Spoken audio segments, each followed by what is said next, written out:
Dermot and Dave. Conversation, crack, And the music you love. Today FM. It all happens here. Today FM. Nice to meet you again, Leo Enright, space journalist. How are you? Good morning. Come here. There's a massively important flight happening today with SpaceX, and it's going to blast some civilians off into orbit. Indeed.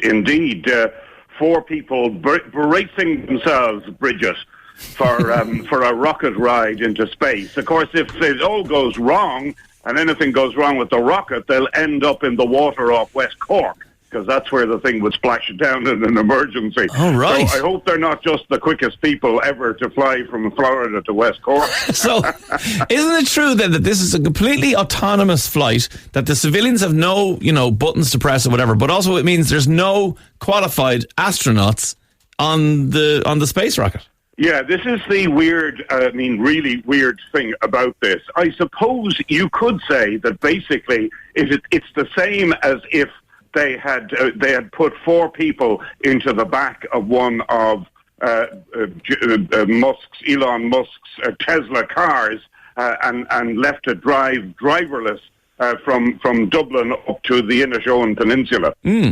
And hope you didn't hit a sheep along the way. Isn't it massively risky for him and his company, though? I mean, we all remember the Space Shuttle Challenger, when a civilian in America lost her life when that blew up, and it pretty much finished the Space Shuttle program, or certainly whatever was happening wasn't really publicised after that. If this went wrong and a load of wealthy civilians die, it could finish the whole project, and as well as the terrible loss of life that could be witnessed.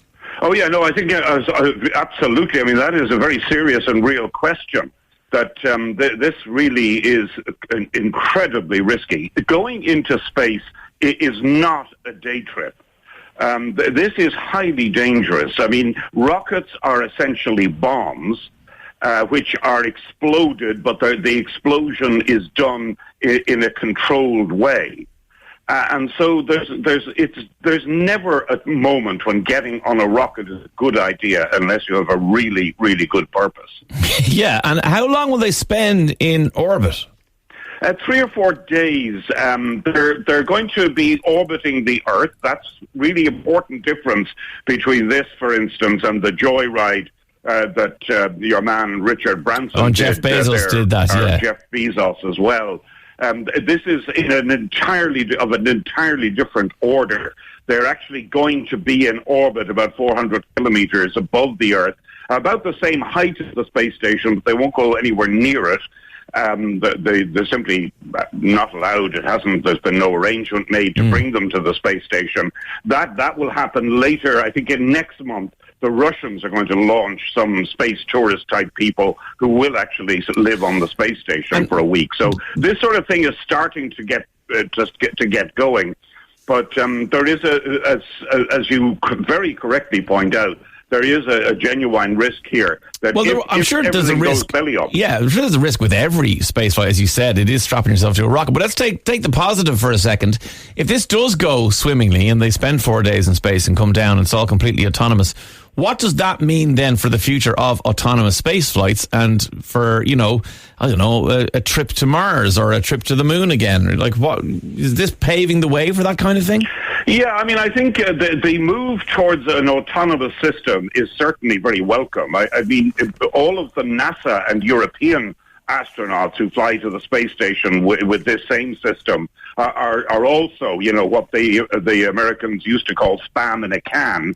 They're basically, just sitting there looking at the screens. They do a bit of button pressing just to give themselves something to do, but basically it is all automated. So like those little fake steering wheels you put in the back of the car for your kids. Yeah, it's a bit like that. You're flying the spaceship. Oh, you are. The last time they did this sort of thing is when they put chimpanzees inside spaceships in the 1960s. Yeah. So, we're running very short on time, but just to get a feel of who's on it, essentially this has been chartered like an airplane, or you might a rich person might rent a yacht and they just take it out with your own crew. But so there's a guy called Jared Isaacman who is funding the trip. He struck a private deal with SpaceX and paid for all the 4 seats. So there's a charity angle for a children's hospital in the States. And then he's got these people on board. Do we know who they are? Yeah, we do indeed. There's a woman who is she's a doctor's assistant at St. Jude's, the hospital. That's Hayley Arsenault. She'll be the first paraplegic to fly in space. So, I mean, that's certainly historic. Hayley lost her leg through cancer, and so she is a former patient at St. Jude's, the famous research hospital. And then the final member is Christopher Sembrowski, who is a young man. He'll be the youngest person in space. He won his seat when a friend won a raffle at St. Jude's and offered him Gave it to him. Yeah, there's Dr. Sian Proctor as well, a professor of geoscience who won it through Jared's company. Leo, we have to leave it there. Thank you very much. We'll watch with interest and see what happens later on. But thanks for talking to us today. All right, my man. Take care. Bye. Dermot and Dave. Weekdays from 9 a.m. Today FM.